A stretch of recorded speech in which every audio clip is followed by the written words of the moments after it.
Hi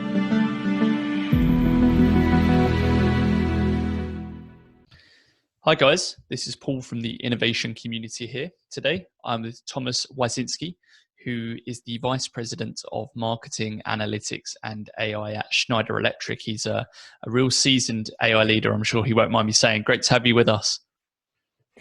Thanks, Paul, for having me here. Great to be here. Great to have you. And tell me a bit about yourself in a few words and for the listeners. So I think myself, I'm a Polish citizen, but traveling quite a bit, both for job and for passion, as I love traveling and discovering new places. Sports guy from the background, spent 15 years on football pitch, soccer pitch, if you prefer. Love basketball, skiing. All of my two daughters where work and sports are not keeping me busy. We spend most of the time together.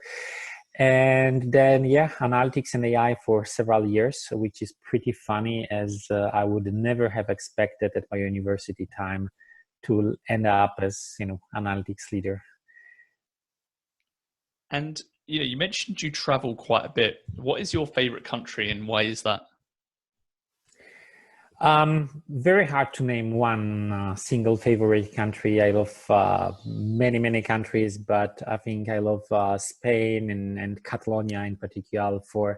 It's a great mix of incredible food, landscape, nature, climate, weather, and first of all, people being on the one hand great professionals, but also keeping this relaxed mode of working and keeping together. It's always great to be in Barcelona and in Spain. And you said that you started out as a professional football player. You also didn't envisage yourself working in data. So where did your data career really start? Well, I was not that kind of big professional, it was more like regional leagues and so forth. Don't pretend to be, don't pretend to be, it's not really a career. It's more like a small adventure, but it was also giving me a lot of super valuable lessons, in particular for the teamwork, as I strongly believe at schools, we are not being taught how to work in teams, while being part of sport team is really giving you no choice but to learn how to interact with others, how to take the lead when it's necessary, how to sacrifice your personal, priority for the team if it's necessary, and so forth. My data career, in fact, started already a bit at the university, but I was not realizing this. I was doing a lot of research projects. I was passionate about economics, so the dream at the time was to become first ever Polish Nobel winner for economics, but I guess it will not really happen. So I was experimenting a bit with numbers. But then after graduation, I started my first job in supply chain. And I think I could really name a day where my manager came to me and said, well, Tomasz, we have this weird thing in the data, like our service level for one of the markets is going down, right? But our stock coverage is very good for this market. Usually when you have big stock, big inventory, your service level is high because you can deliver, right? So what's happening here? Can you try to deep dive in the data and tell me what's happening? And this was one of the first big moments when you say, okay, now how do I apply everything which I learned at the university to the real life problem? And then I think I was in supply chain, both operations and strategy and planning. I was in management consulting. I was in pricing. But then what I realized was that whatever I was doing, in fact, data and analytics was really the number one thing. And then I was using data analytics and insights to drive certain business transformations, right? And I guess around 2012, I really took over as a leader of analytics function, first for pricing. And then we had, as usually in corporate life, we had some scope changes, adding customer insights, then adding branding, digital customer experience, broader marketing analytics. So I guess that's the story behind my data career. And that's the how it happened. So it's now many years later. You're still working in analytics and data. What Yeah. really interests you about working in this space then? I think it's we often say that analytics and AI are here to help us making better decisions, right? And I think what's keeping me up in the night and so excited about all these things is that I can see how we are making the difference in people's lives. Like these are not necessarily big things, but even working with your sales teams, your marketing teams, and helping them maybe to open their eyes in the sense of, well, you're going to deliver the insight, which is telling them, hey, for marketing campaigns you are doing, this is working, and here is why, and this is not working, and this is what you should kill. And seeing how they are taking this, implementing this, and because of this, they are becoming more efficient.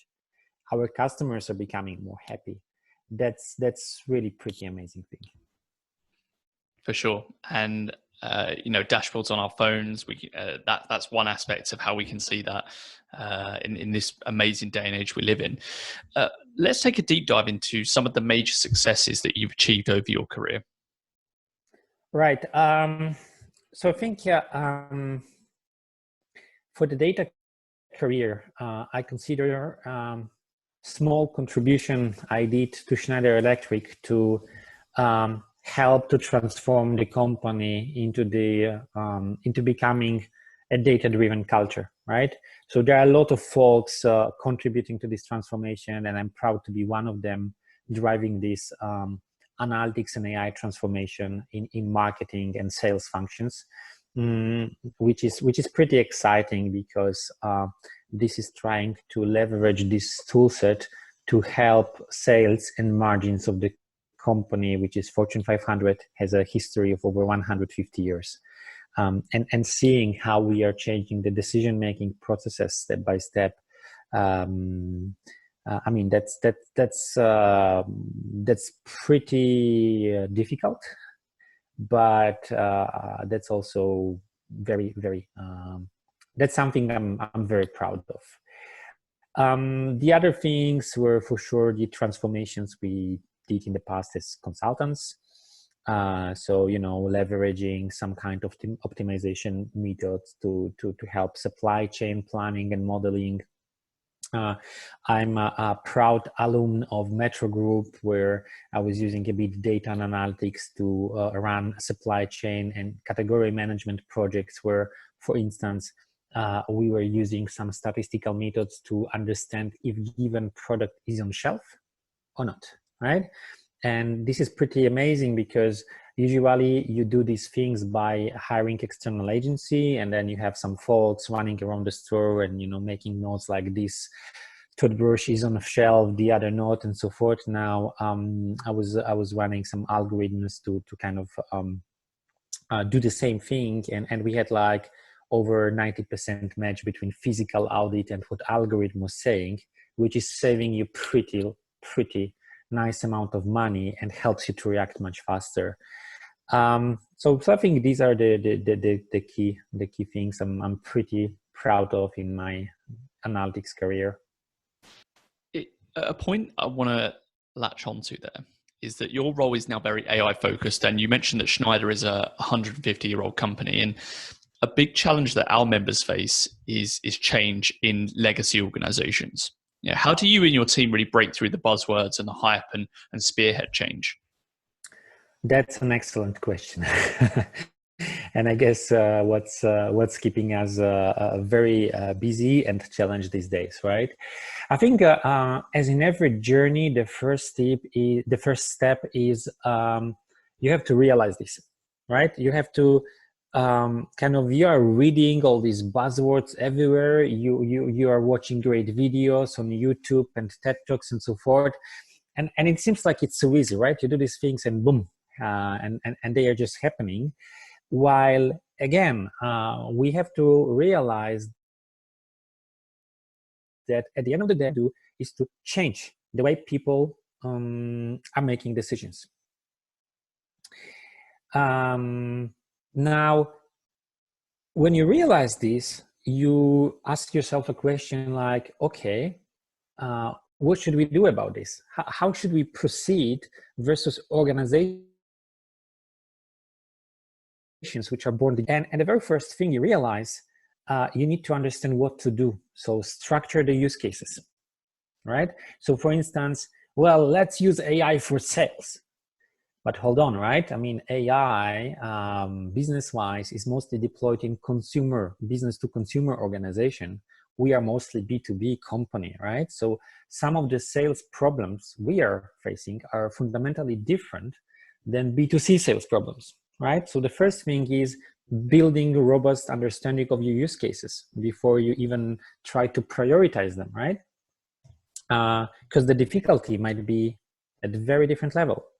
The second thing you have to realize is you will never run this transformation alone. It's a team sport, because 150 years old organizations, you know, they have their own networks.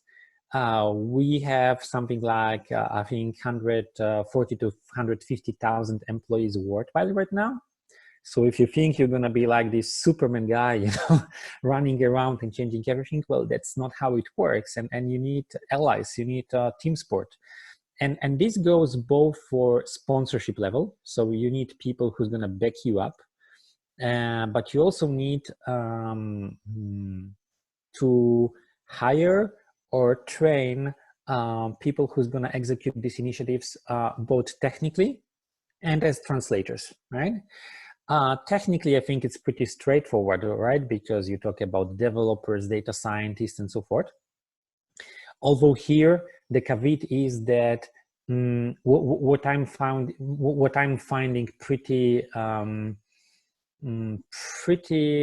important lesson learned is that the cultural factors and features of characters of these individuals are sometimes way more important than technical skills, right? So the data scientist who will show no respect or will ask no questions to your business partners, I don't think he will be successful too much in organization which has 150 years old of history. Then I think you need a type of talent which, after McKinsey, we call them translators. In Agile, they are very often, it often comes down to product owner role. That means we need people who have very decent technology and analytics understanding. They have very good project management skills. They know the business very well.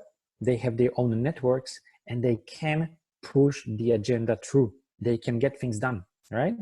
And this is quite a challenge. Why? Because these guys will manage the structuring of use case and the last 50 meters of the deployment, right? They will deploy this for you. Now, why this is so tricky? Because as in every big transformation, the last 50 meters are usually where things go wrong, right? Like in supply chain, you deliver to the store, and between delivery and on shelf, weird things can happen, right? You can lose the product, it can be wasted, it can be stolen. I mean, you can have hundreds of possibilities. Same here, right? How will you iterate with business? How will you manage business dissatisfaction with lack of some features? Or how will you manage prioritization? How will you talk in the same language, right? I mean, I can quote hundreds of meetings examples where you have salesperson and developers, and you observe them, and they talk both the same language, English, Polish, German, whatever, but what they have in mind is so fundamentally different, then unless you have this translator in the middle, bridging them proactively, after next sprint, you're going to get a product which is very disappointing from the user perspective, right? I think you also need, what I found very beneficial is really plugging your analytics and AI efforts into something bigger. I don't know, it can be company transformation, company program, strategic initiative, because you become part of something bigger, right? I mean, very small number of legacy companies will start analytics and AI transformation for the sake of doing this. It should serve a purpose. And now I feel that a lot of us, we kind of forget in the battlefield that people will not understand why we drive AI unless we are plugged into something bigger. And it's much easier to explain, hey, this is just another lever you can use to drive your sales excellence effort, rather than to say, well, we're gonna do this. And then finally, you have all technical infrastructure, right? The scale, both of your team, but also the scale of technical infrastructure with things like, data processing, data storage, environments to experiment, to deploy. Here, one of the interesting challenges we are facing is in legacy organization is how do you communicate your insights? That's, I think, is pretty interesting challenge because, you're a data scientist, you might have infrastructure, right? So you're gonna get the data, you're gonna transform the data, you're gonna run your algorithm, and then many people say, all right, great, but this is in, Jupyter notebooks, or this is in R code, or this is in Excel, right? And me as a business user, how do I interact with this thing, right? And in legacy organization, the problem is how do you communicate them at scale? Will you push them via BI tools like Tableau or ClickView or something else? Will you push them via Excel, or will you plug them into some enterprise applications? That's really interesting dilemma, because it might impact the speed and the scale of what you do. That's a fantastic case study, and there were so many points to pick up on there. Like you said, when sales guys come over and say, hey, let's use AI, well, what business problem are you trying to solve? And then on the other hand, you've got with the supply chain where there are problems, but we've been doing it this way for many years. We're Exactly. fine. It's just one of those things that happens when things get stolen or things get lost or there's a miscommunication, things are late, and it's about solving a real business problem, which I think is key as well. How are you dealing with the challenges of scalability in the current climate? So I think in terms of scalability, in technical terms, we are partnering very strongly with our IT organization, and the IT function is building enterprise class big data platform. We are also having some other tools we are plugging into this platform or operating in parallel. So that's one. Second is what I call organization scalability. So how will you make sure that people around you understand what you are discussing, what you are pushing through, how they can build on AI and so forth? And here what we are trying to do are really a couple of things. First of all, it's like making people feel AI, being excited, right? Which comes down to getting them excited, like doing some kind of TED Talk style communication, or some so-called marketplace during some company events we have, explaining what AI can do based on concrete use cases from your company, right? So you can use Uber or Google or Amazon, which are great companies doing amazing things in AI, as kind of illustration. But what really people care about is, yeah, but that works for Amazon. How about us? How about Schneider Electric? And as we already have some studies where things were working, but we also can honestly say, well, we tried this in some cases, it didn't work, and here's what we learned. And I think everybody is really appreciating the transparency of the discussion, because people say, well, okay, we have similar situation in our market, so we should be very careful with this use case here, right? And the other thing is trainings and community management. So we try to build a lot of communities where people meet, share, exchange, maybe work together on some projects in famous 20% of the time, and deliver a lot of trainings. But not only technical trainings. So it's not only about making sure that 1, 2, 3, or 10 markets can do Python, all right? It's also to do this translation role. If you ask me for this year, my team as a trainers, they will have this product ownership / translator role as a top priority to be delivered via training. Because as a technical company, we have a lot of people who can code. I mean, still not enough, but that's not too bad. And it's relatively easier to teach somebody things like SQL or Python and so forth, right? To a certain degree. They might not be next Lionel Messi or Cristiano Ronaldo of coding, but they can be good enough. Now, having this product owner in the middle who kind of link multiple dots and make things happen, that's really a big headache for us. And I think that's something we're going to be focusing on to scale through the organization with people all around the globe. So how do you facilitate those open conversations? I mean, how are you experimenting with the distribution of these insights, these new and exciting ideas? So I think you have a couple of things, right? First, obviously, you try to build some kind of formal prioritization process, which we have with our CMO, our CMO -1, our sponsors, and it goes via funnel, right? So it starts on annual basis, quarter, month, and so forth. And then obviously we react if there is urgent requests from senior management to do something. We try to reprioritize if needed. But I think what we are realizing is you need to combine top-down with bottom-up, because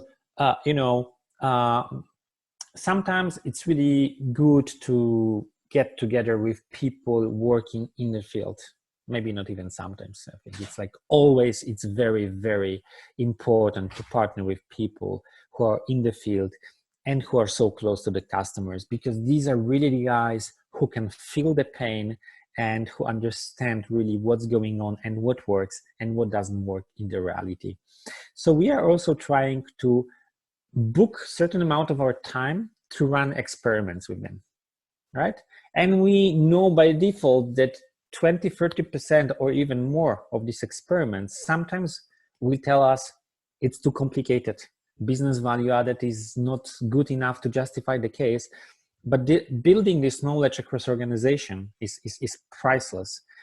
And the spin-off product is that you learn together, both your users and your team. We all learn this new culture that learning is more important than knowing. And what it means in practice is that sometimes you're going to dedicate 2 to 4 sprints to do a product which will not take off. Okay, which is painful because you are getting engaged emotionally as well, right? You are trying to make things happen, and then after 2 to 4 sprints you discover this does not really scale, which is fine provided you put this into certain brackets, and this is not like intentional failure, right? We try, we like to experiment, we love to experiment, we love to try new things, but definitely we are not reckless, right? We sometimes we get some ideas which are pretty crazy, and we know where to say, well, stop. There is a borderline between taking a risk and being reckless. That's something we try to absolutely cut from the process. And then the other thing is communicating as much as we can via communities. And to give you the scale why this works pretty well in our company is because the Schneider BI and analytics community has close to 3,000 members right now and is one of the most active communities in the whole company. We have every webinar we organize. We have community manager, and she's organizing all these webinars, sessions, newsletters, hitting these 3,000 people. Every webinar itself is drawing a few hundred people, right? So that's pretty powerful medium of communication for us. And you mentioned that it's both a top-down and a bottom-up approach, Right. which I think is important for any transformation. How do you engage and communicate, for example, with the field service people? How do you engage and communicate those guys with the ideas that you're so passionate about? How do you get them on board? Right. So this one is really interesting question, because in legacy organization, the very first thing you're going to observe, be it field service, be it pricing, be it marketing, is that those functions, they have their formal structure, formal hierarchies, but they also have so-called informal networks, right?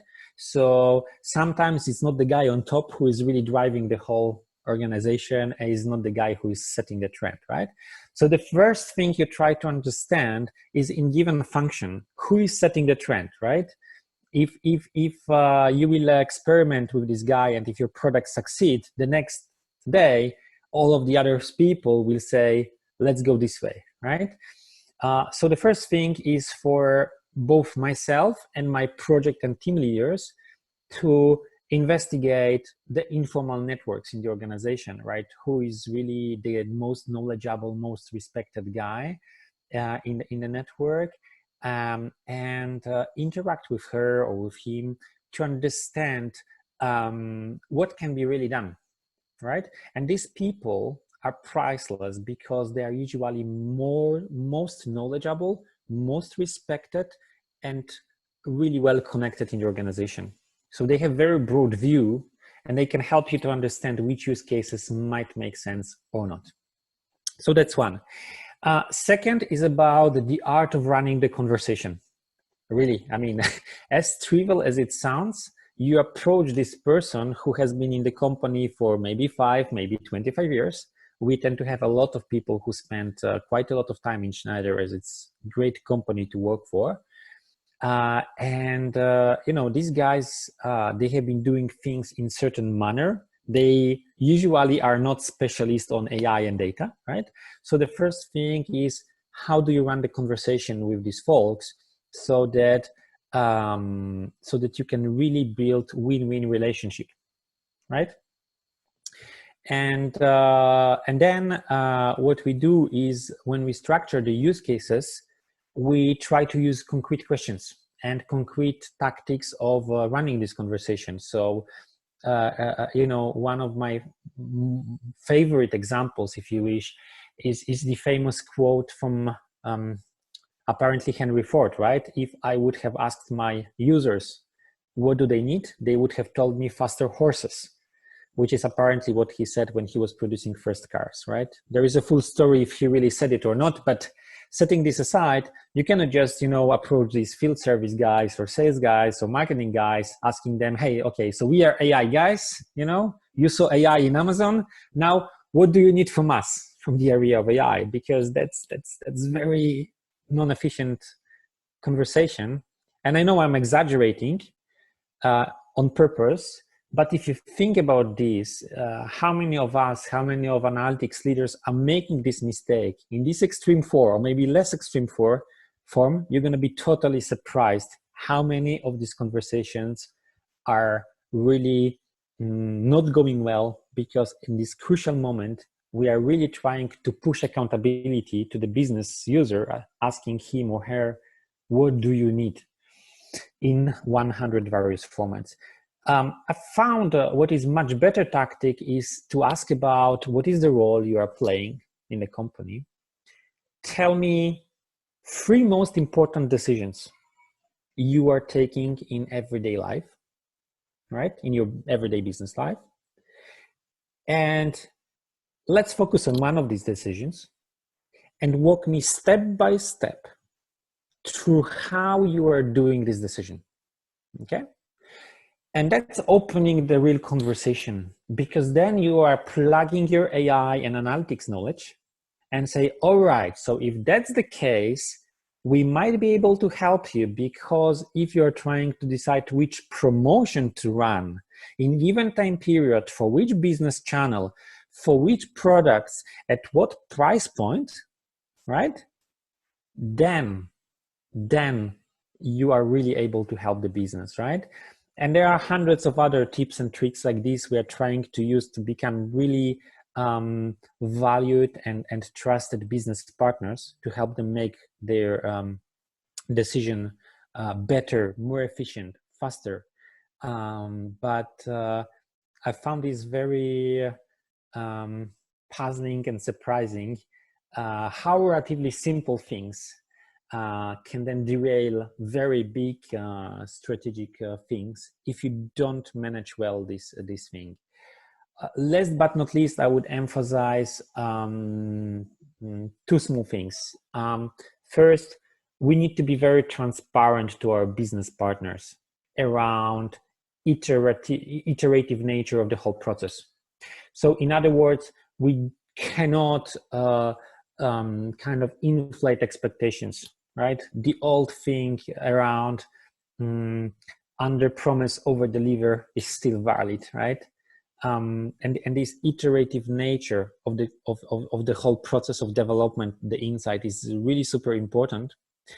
And this is important in the sense of if your business partner is not ready to get engaged into this, right? The question is, will you deliver yourself, dear business partner, or your team 25 or 50% of your time to test this in the next 4 weeks? Because if not, that's not going to work, right? Mm. Yeah. A good analogy I had there was when you're working with someone, it's the difference between throwing a bucket of water on someone's head and a massive shock to the system, and then they're sitting there shivering cold, as opposed to just maybe a couple of drips here and there. It's still a shock because it's still change, but it's the right kind of change. Yeah, and then I think it's a great analogy because in fact, you are pulling this plug together, or you are pushing this button together, or maybe your business user will be so excited that they're gonna start to take the direction here, right? And they're gonna become more educated because you are an analytic expert. You're gonna help them to understand what these things can really do for you, versus just saying, well, we're gonna do this AI magic to kind of tell you, some magic things which gonna bring you lots of money. I think I saw one of these funny pictures, right, which was kind of making a joke about how most of the companies are thinking about AI, which was, there is a lot of data, then something magic happens in the middle, and then there is a lot of money, right?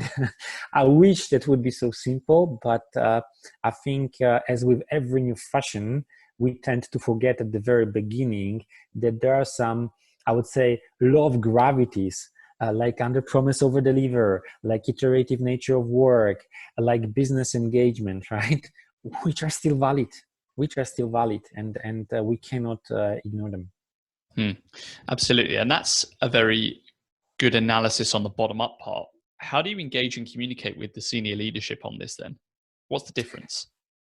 I think the difference is, first of all, granularity of the discussion, right? So in bottom-up discussions, you usually have way more detail, while senior leaders, they have a much more strategic view, and they are much more focused on making sure that the solutions you're working on will be scalable and sustainable, right? Because if you are, which is super important, because if you're going to work with marketing manager in whatever country, and you're going to focus fully on dedicating the solution to this single market, you're going to lose the scalability and sustainability element, right? So I think senior leaders are really bringing incredibly important input in terms of making sure we are working on scalable and sustainable things. And they are usually giving you more strategic directions. I think with senior leaders, one thing is the same as with bottom-up approach, which is identifying whom of them are in the center of informal networks, because some of them are more respected than others and have more influence than the others. And the second thing is, again, how many of them will really support you, not only in terms of nice words, but in terms of helping you to push through your agenda, right? In the sense of, well, if there is this strategic project and we're gonna need data for this project, and this data is very difficult to get because this is coming from one system which is not really working very well, then you need your sponsor to help you escalate this if you get stuck.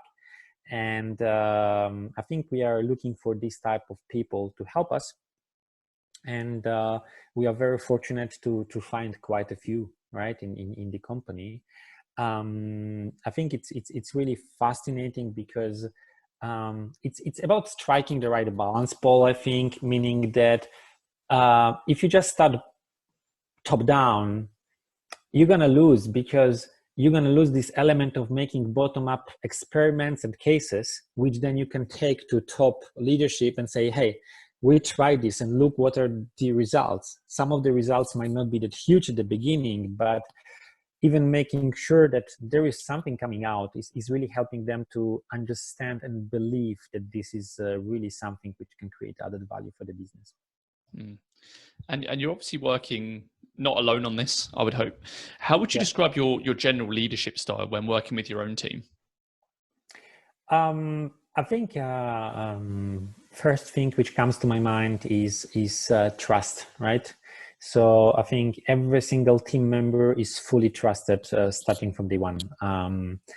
I think what I'm trying to do with the team is giving them more strategic direction and letting them take the ownership, but also keeping the balance. So I definitely don't want to intervene in every single detail they're working on daily basis. But because of my background and the fact that I was kind of doing similar thing as an analyst, and not all of them, because we have right now full portfolio of things, but I think we value each other for the fact that we can have conversation about the details and we can link this to strategy. I think it's really important because if you are able to show your team how what they are doing is contributing to the bigger picture, and on the other hand, go with them and discuss the details. How should this application look like? What should it do? Which programming language we should use for this? Which algorithm and so forth? That's really valued and you become trusted. I think that folks aspiring to be analytics leaders, AI leaders in big organizations, I think having at least decent technical background helps a lot with your team, right? Because it builds your credibility as a leader. The fact that people can feel that that you understand what they are really working on, that you can estimate the difficulty of the project for them, right?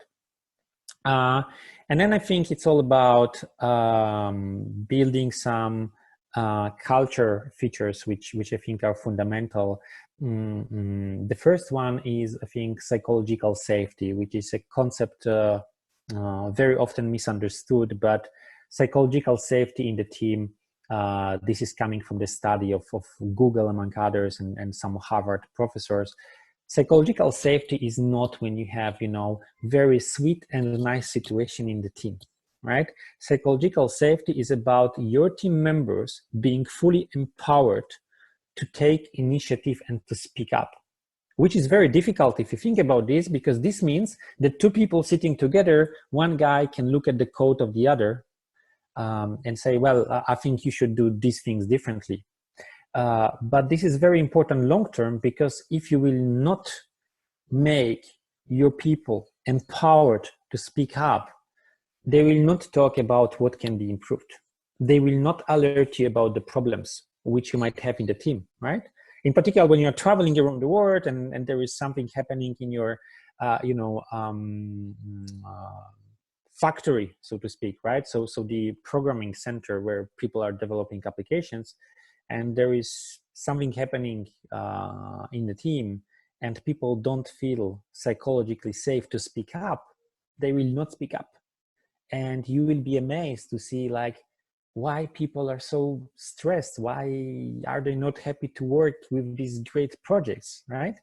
So I think this is the very first thing I'm trying to build with the team. And then I think what is really crucial is also curiosity, because if people have this curiosity, they will go and explore, right? I will never forget, as one of my data scientists, he was telling me, like, I'm sorry, I was late for the meeting because I was reading about new generation of circuit breakers we're gonna release next month or so.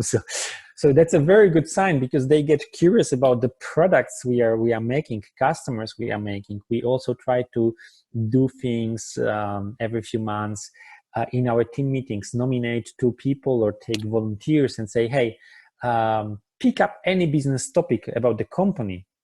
And prepare a presentation for this topic. Or right now we are managing the social life of the team during the crisis. We ask them to say, prepare the presentation on any topic. It can be your hobby of motorcycles or whatever, so that people are getting very curious and stimulated to think in many different directions, because this stimulates innovation. And last but not least, it's resilience, because resilience and persistence, because I mean,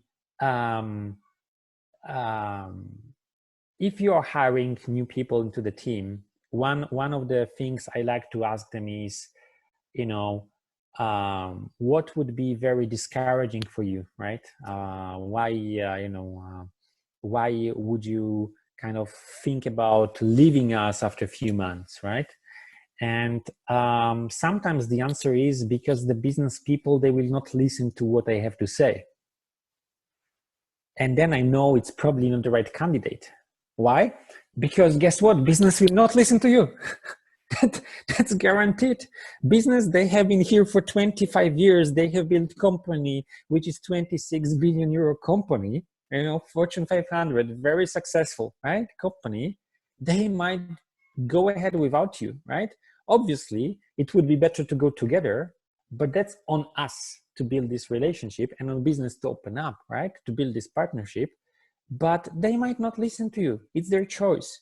And if that's discouraging for you, then probably you need to be in the company which is already there, where business folks are so analytically minded that they get into what you say. In company who is on the way to get there, you have to be ready to get a lot of pushbacks, get a lot of complaints. And that's fair, that's okay, because we also gonna make mistakes on this journey, right? So this is type of culture, very open-minded, inclusive, diverse, respectful, which we are trying to build with the team. Yeah, I think that's the difference between work. Go ahead. Sorry, I think I'm very, I don't want to kind of create some kind of hype here, because we as a team have been also going through some ups and downs, but I'm very proud of what we are doing in terms of team spirit and this culture, because I think by the end of 2019 we have run a survey for our team for a net promoter score of the team, and it's currently at the level close to 80%, which is kind of amazing result. So I'm very proud of what we have built here together with the support of every single team members we had. And last but not least, I'm also very proud to see that every single person, because obviously we have some small turnover, but what I'm very proud of is that every single team member going to a new challenge, either inside of the company or outside of the company, they are stepping up so much, right? We have people becoming lead data scientists in airlines, machine learning directors in global financial institutions, analytics experts in banking. So we have lots of fantastic people who are kind of stepped up thanks to the work we have been doing together. Yeah, and from a culture perspective, I think especially in a legacy company that isn't a Google and it isn't an Amazon that isn't inherently analytic-y, you guys have done really well, and that's one that leads me on to the next question about people, because that's a very good case study for culture change. But what do you see as the big hurdles with regards to people, data, and ethics? Because I think that's a key question. Yeah, so I think it's very good that you combine these aspects together, right? Because I think it comes down to one sentence, which is, from one of these superhero movies. And I think it went something like, with great power comes great responsibility. Okay? Because I think many of us in analytics and AI world, in particular, when we are experiencing pushbacks, we tend to say, well, we tried, the business wouldn't do it, or whatever else. And when we are successful, then we are getting very excited. But the key thing is having all this data together, being able, like right now, I have, the team has built an application which is enabling you to literally fully understand the pricing performance of any of our major markets, most of them at least, in 5 minutes from here, from sitting in my Warsaw home office, right? So if you think about the power it's giving you, the obvious thing is, what about responsibility, right? So what we are trying to do are many things to make sure that we make people to understand how much of the power they have in their hands and make them responsible for this in many ways, right? Think about a couple of projects which the team was working on, right? How should we relocate resources, right? Which are it's a huge impact for a few hundred people. Where should we hire a new sales engineer in South America? And so on and so forth. So these are literally decisions affecting people's lives, jobs, our customers' performance, our market's performance, right? Pretty big things. And I think what we try to do is, first of all, make people realize how great is the power they have in their hands. Second, we are, I would say, more than fully compliant with our company security regulations, because I think this one is a huge topic, really huge topic. And it goes for data leakage, viruses, all these things. So we make everything we can, or even more, to make sure that all our applications, all the data sets are certified for security and in accordance with all regulations.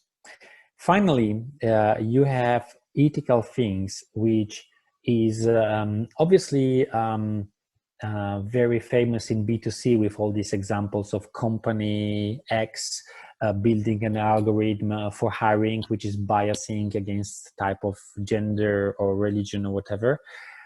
And we have similar things for different B2B challenges, right? Where we could say, if we are trying to build some segmentation for a given set of customers, how do we build a test sample to make sure that the algorithm is not discriminating against the other groups? So what we are working on is, on the one hand, is what we call ethics pledge, which is our work in progress, where we are kind of asking, we're gonna be asking every team member to kind of take the ethics oath and kind of sign, all the principles we have for ethics. And we also have something which we called AI and Machine Learning Council for the enterprise, where we have analytics leaders coming together, and ethics is also one of the key questions we are discussing there, both in the sense of understanding what others are doing, what is the meaning of this for us for concrete use cases, and also trying to install best practices across the company.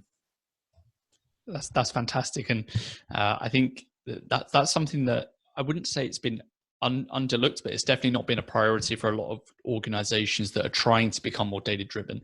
That's from our own experience anyway. And a good point you made, that we're working from your home office in Warsaw, and you have all this data and awareness. How is COVID-19 really affecting you, your role, Schneider, and what are your general thoughts on that right now? Sure. So I think just to complete previous thread, I think we cannot do otherwise as take this ethics thing super seriously, because Schneider is classified every single year as one of the most ethical companies in the world, and we are very proud of this. And we do everything we can to be a good benchmark for ethical things, right? Now, for the current situation, I think, first of all, obviously for the practical organization of our life, we have very clear priorities coming from our top leadership. And the first priority, very clear, is the health of our employees. I mean, there is nothing more important right now. And I think we are doing everything we can in terms of home office mode, in terms of keeping office interaction very limited. And, I think doing a lot of things which companies are doing to protect our employees, right? Then the second thing we are doing is we are taking care of our customers, because they still need our help. Schneider Electric products, solutions, services, software belongs in many cases to something called critical infrastructure. Some of our products are powering hospitals, which I guess it goes without saying how important it is these days. So we are doing everything we can to secure support for our customers. And then for let's say our organization of our team life, I think it's pretty amazing because we are becoming very creative. I think one thing is you have to ensure business continuity, right? And the other thing is to manage the social life of the team. I think for the business continuity, we do a lot of things around reviewing our portfolio, making sure we focus on the most important projects and park the rest for the time being. And we kind of are implementing certain digital routines, certain types of bi-weekly digital meetings rather than face-to-face stand-ups and so forth. And for the social life of the team, it's pretty funny because the team is very creative. So they do weekly Python programming trainings. They do also some gaming tournaments because as geeks, as you can imagine, we love gaming. So there is a lot of things happening. We are trying to take some virtual digital lunches or dinners. And I think so far it's working pretty well. One of the key takeaways is that definitely we have to be more challenging to ourselves regarding our priorities and our efficiency, because I think there are still some opportunities to become more efficient and faster in everything we do. Excellent. Now, the last few questions, I'm just cognizant of time.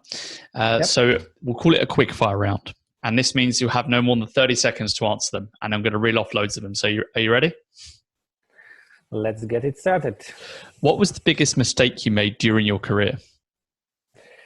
The biggest mistake was in consulting times, where during one of the presentations in front of the board of the customer, I confused the data sets and I was presenting them an insight, which it turned out doesn't make any sense because the data behind this was wrong. Brilliant. What's the best piece of advice you ever received?